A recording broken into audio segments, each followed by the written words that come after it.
let's start. Oh, well.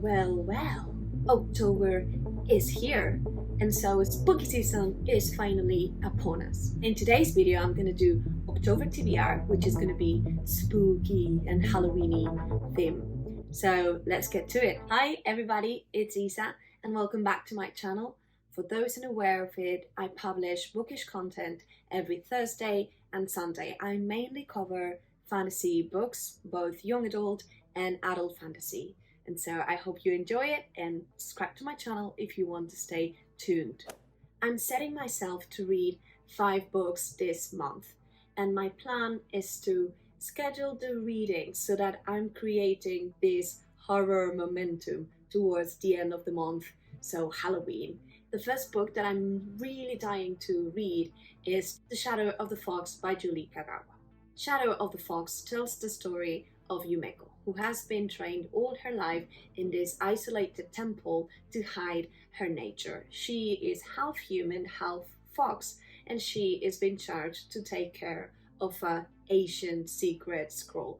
This scroll, it seems to have the secret of a dragon, and it seems that it can concede immortality. So when her temple is destroyed and all of the monks that trained her and that she loved were completely killed, she's forced to flee with the scroll and get it to safety. However, there's a lot of villain people that seems to want also this scroll, and there we have Kage Tatsumi, who is this shadow samurai who is under the orders of a clan that also wants the scroll, and he is sent to kill and do whatever it takes to retrieve the scroll. And so their paths cross when Yumeko kind of tricks Tatsumi to help her going into the secret temple to find the scroll, although she actually carries it. And so it seems that the story goes from there. It seems that the book is kind of a quest, a story, and it's written inside of this Japanese culture and folklore. It seems that it has a lots of demons and a lot of super creepy things, but it said that it reads as if an anime, and so it kind of seems that has these Full Metal Alchemist vibes. And honestly, what else could I want in a book?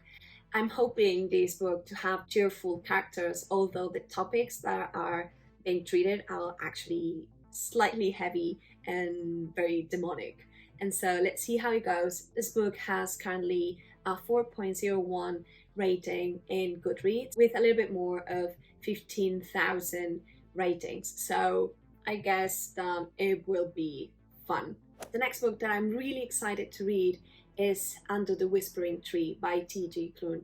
And so T.J. Klune wrote The House in the Cerulean Sea, which I absolutely adore, and this book is really fresh. It was published in mid-September, and so I'm really hoping about it. I haven't actually read a lot about how this book is actually going, so I'm not sure if I'm gonna love it or if it's gonna be a slightly disappointing read, but the theme is just so on point for October that I couldn't miss it. And so this story starts when a reaper come to retrieve the soul of Wallace at his own funeral. But instead of taking him into the afterlife, he actually takes him into this village in the outskirts of the town. And it seems that inside that town, he is left in kind of this tea shop. In this tea shop, there's another man called Ugo. Ugo is kind of the owner of the tea shop and is in charge of taking the souls of the people into the afterlife. I'm assuming he's kind of a Caronte character.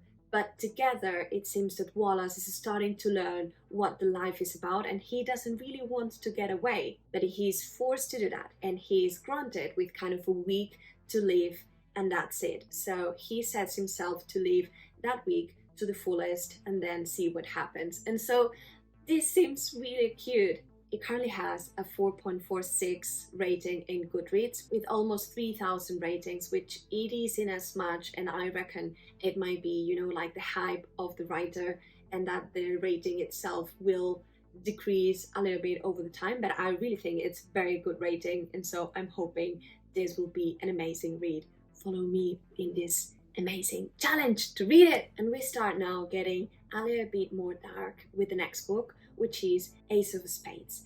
it has been pitched as Gossip Girl meets Get Out. And so the Gossip Girl part is a little bit like the YA fantasy thing, but Get Out was really creepy and it was really messed up, so I'm really hoping something like that happens. And so it seems that this book is placed in a private academy where an anonymous writer called Aces starts to shed light into the darkest secrets of two students.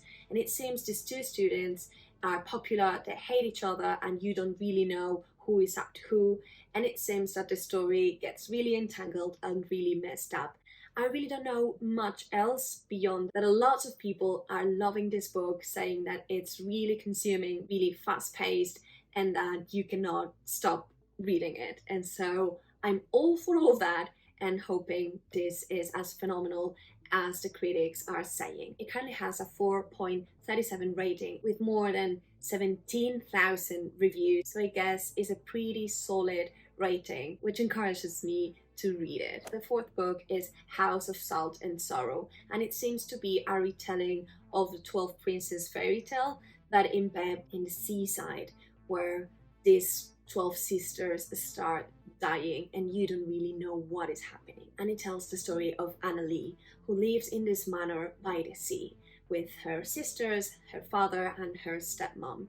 And although they started being 12 sisters, 4 of them are now dead, and the death of each of those are starting to be more gruesome and more frequent each time, like a fall, a drowning, things like that. It seems that Annalie is plagued with ghost visions, and she's starting to feel that these deaths are no accidents. It seems that her sisters have been dancing around until dawn in some mysterious place, and she's starting to wonder who are the ones her sisters have been dancing all night long and what's happening at that point. And it seems that the story goes from there, so it's kind of a twisted retelling of the 12 dancing princesses, which was already kind of weird, and I'm just loving it. The review says that it's actually more creepy than it seems so, and that at some points it gets really dark, and I'm all for it.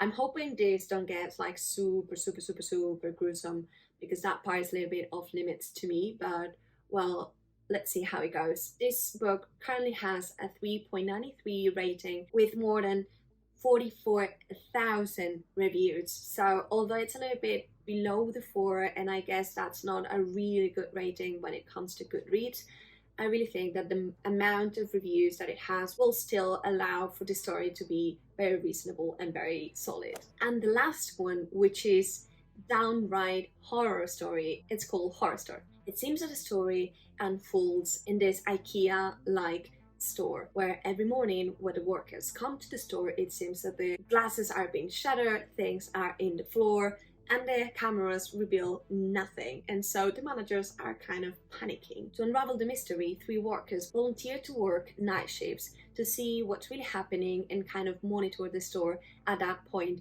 which is just so creepy. And it feels like when you're watching these horror movies and someone is in a cabin and you see that something very bad is about to happen, and someone says, "Oh, I heard something, I'm going to find out what it is," that you know it's a bad idea. So it just kind of has the same vibes just from the beginning. It has a 3.65 rating out of 41,000 reviews, which is not really a really good rating, but again, horror stories tend to rate a little bit low. It might be that this book is too much, but I'm hoping not. I'm really hoping to read these the last days of October, so really prepping myself to a true Halloweeny scare. And so that was it for today. I really hope you enjoyed the video. If you did, please click the like button and subscribe to my channel to remain tuned with more videos. Bye!